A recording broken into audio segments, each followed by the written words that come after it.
మెగానే TV burning topic. Welcome to మెగానే TV burning topic. 3 ఏళ్లుగా ప్రపంచాన్ని వణికిస్తున్న రష్యా ఉక్రెయిన్ యుద్ధం ఇప్పటికీ ముగింపు కనిపించని రక్తపాతంగా కొనసాగుతోంది. లక్షలాది మంది సైనికులు ప్రాణాలు కోల్పోగా కోట్లాది మంది ప్రజల జీవితాలు చిన్నాభిన్నమయ్యాయి.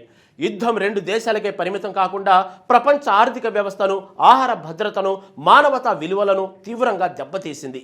ఈ ఘర్షణలో ఎవరు గెలిచారు, ఎవరు ఓడిపోయారు, తాజా గణాంకాలు చెబుతున్న అసలు నిజాలేంటి?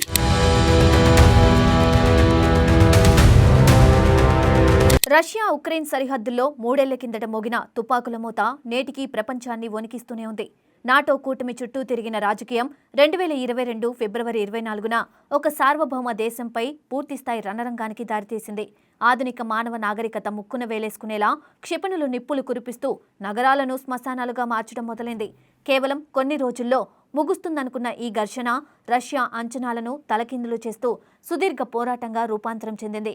టెక్నాలజీతో ప్రపంచాన్ని అరచేతిలోకి తెచ్చుకున్నామని మురిసిపోతున్న మానవాళి ఒకరినొకరు చంపుకోవడంలోనూ అదే టెక్నాలజీతో క్రూరత్వాన్ని ప్రదర్శిస్తోంది. నాటి నుండి నేటి వరకు సాగుతున్న ఈ రక్తపాతంలో గెలుపోటముల లెక్కలు కంటే శవాల లెక్కలే ఇప్పుడు భయం కొల్పుతున్నాయి.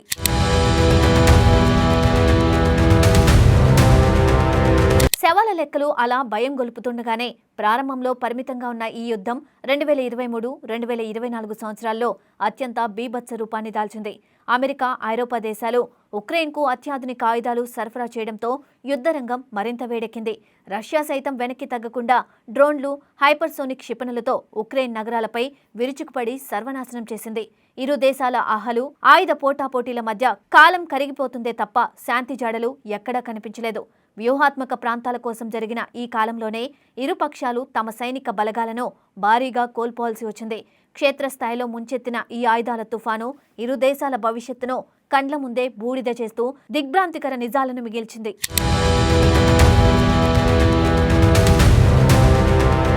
ఆ దిగ్భ్రాంతికర నిజాలనే అమెరికాకు చెందిన ప్రముఖ పరిశోధనా సంస్థ CSIS తాజాగా విడుదల చేసిన గణాంకాలు ప్రపంచం ముందు పెట్టాయి.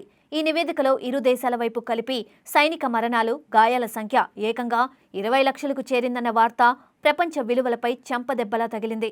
ఈ సంఖ్య 21వ శతాబ్దపు అతిపెద్ద మానవ నిర్మిత వినాశనానికి నిలువెత్తు అద్దం పడుతుంది. ఎంతో భవిష్యత్తు ఉన్న లక్షలాది మంది యువతీ యువకులు ఈ రణభూమిలో జీవోత్సవాలుగా మారిపోయారు. సాంకేతికతను వాడుకొని మారణ హోమాన్ని సృష్టించడంలో ఇరు దేశాల పాలకులు ఎంతటి ఘోరానికి ఒడికట్టారో ఈ గణాంకాలు చెబుతున్నాయి. ఈ రక్తపాతం కేవలం సైనికుల ప్రాణాలనే కాదు, మానవత్వపు విలువలను కూడా సమాధి చేస్తూ రష్యాని కోలుకోలేని దెబ్బతీసింది.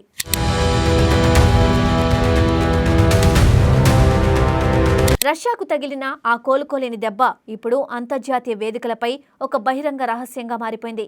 సూపర్ పవర్గా, తిరుగులేని సైనిక శక్తిగా విర్రవీగిన క్రెమ్లిన్ సామ్రాజ్యం ఈ 3 ఏళ్లలో ఏకంగా 14 లక్షల మంది సైనికులను కోల్పోయింది.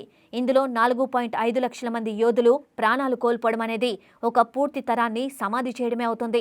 ఆర్థికంగా అంతర్జాతీయ ఆంక్షలు ఎదుర్కొంటూ రష్యా తన సైనిక సంపదను, ఆర్థిక వ్యవస్థను భారీగా పోగొట్టుకుంది. పట్టు వదిలితే తన అహం దెబ్బతింటుందనే వ్లాదిమిర్ పుతిన్ మొండితనమే ఈ భారీ నష్టానికి ప్రధాన కారణమని చెప్పక తప్పదు.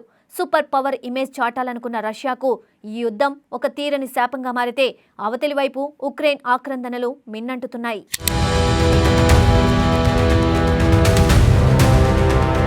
రష్యా కథ అలా ఉంటే దేశ సార్వభౌమత్వాన్ని కాపాడుకోవడానికి ప్రాణాలొడ్డి పోరాడుతున్న ఉక్రెయిన్ చెల్లించిన మూల్యం కూడా తక్కువేమీ కాదు.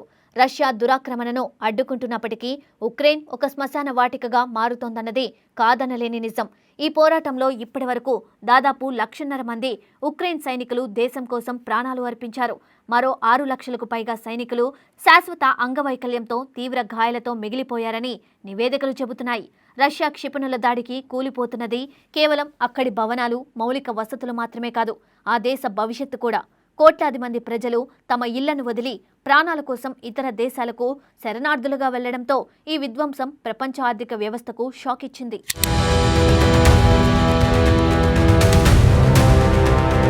ఉక్రెయిన్ శరణార్థుల సంక్షోభం ఇచ్చిన షాక్ కేవలం ఆ 2 దేశాల సరిహద్దులకే పరిమితం కాలేదు.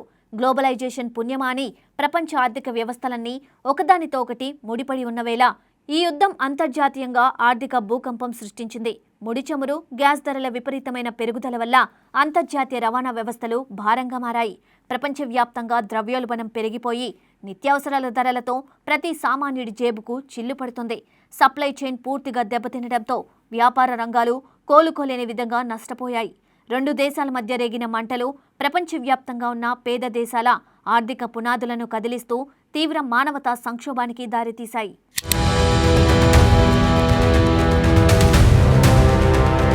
ఆ ఆర్థిక పునాదులు కదలడంతో ఏర్పడిన మానవతా సంక్షోభం ప్రపంచవ్యాప్తంగా లక్షలాది మందిని ఆకలి కోరల్లోకి నెట్టింది. ఆఫ్రికా, ఆసియా ఖండాల్లోని పేద దేశాలకు గోధుమలు, కీలక ఆహార ధాన్యాల సరఫరా నిలిచిపోవడంతో ఆహార కొరత ఏర్పడింది. మరోవైపు ఐరోపా దేశాలు ఉక్రెయిన్ నుండి వస్తున్న లక్షలాది మంది శరణార్థుల భారంతో తీవ్రంగా కొట్టుమిట్టాడుతున్నాయి. ఒక పక్క ఆకలి కేకలు, మరోపక్క ద్రవ్యోల్బణంతో ప్రపంచవ్యాప్తంగా మానవ సమాజం విలవిలలాడిపోతుంది. ఇంతటి ఘోరమైన సంక్షోభం కళ్ల ముందు కనిపిస్తున్న యుద్ధాన్ని ఆపేందుకు ఏ ఒక్కరూ గట్టిగా ముందుకు రాకపోవడం విషాదకరం. దేశాధినేతల స్వార్థపూరిత రాజకీయాల వల్ల అపరాధులైన సామాన్య ప్రజలు బలిపశువులుగా మారుతుంటే తెరవెనుక ఆయుధ వ్యాపారుల గల్లాపెట్టెలు నిండుతున్నాయి.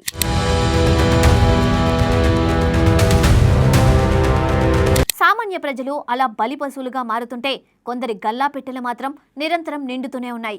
మానవతా సంక్షోభంతో ప్రపంచం కొట్టుమిట్టాడుతున్నా అంతర్జాతీయ ఆయుధ వ్యాపారాల లాభాలు మాత్రం రికార్డు స్థాయికి చేరాయి. పాశ్చాత్య దేశాలు శాంతిని స్థాపించడం కంటే ఉక్రెయిన్కు ఆయుధాలు అందిస్తూ యుద్ధాన్ని పొడిగించడానికే ఆసక్తి చూపిస్తున్నాయి. క్షేత్రస్థాయిలో యుద్ధాన్ని ఆపడానికి ఐక్యరాజ్య సమితి చేస్తున్న తీర్మానాలు, శాంతి మంత్రాలు కేవలం కాగితాలకే పరిమితమయ్యాయి. యుద్ధం ఎంతకాలం సాగితే ఆయుధ కంపెనీలకు అంత ఎక్కువ లాభమనే నగ్న సత్యం ఇక్కడ స్పష్టమవుతుంది. ఈ స్వార్థపూరిత వ్యాపార ప్రయోజనాలే శాంతి చర్చలను పక్కదారి పట్టిస్తూ నేటి ప్రస్తుత భయంకర స్థితికి కారణమయ్యాయి.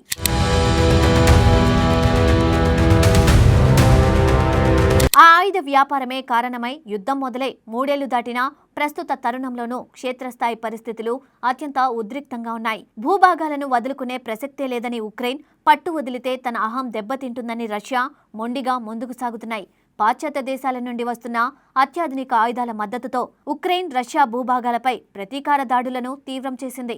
రష్యా సైతం తన క్షిపణి దాడుల వేగాన్ని పెంచి ఉక్రెయిన్ ఎనర్జీ గ్రిడ్లను లక్ష్యంగా చేసుకుని ఊపిరాడకుండా చేస్తోంది. ఇరు పక్షాలు సైనికంగా అలసిపోయినప్పటికీ తెరవెనుక రాజకీయాల వల్ల యుద్ధ జ్వాలలు ఏమాత్రం చల్లారడం లేదు. ఈ సుదీర్ఘ ఘర్షణ ఇరు దేశాల ఆర్థిక వ్యవస్థలను, భవిష్యత్తును పూర్తిగా నాశనం వైపు నడిపిస్తూ శాంతి సాధ్యమేనా అనే ప్రశ్నను మిగుల్చుతోంది.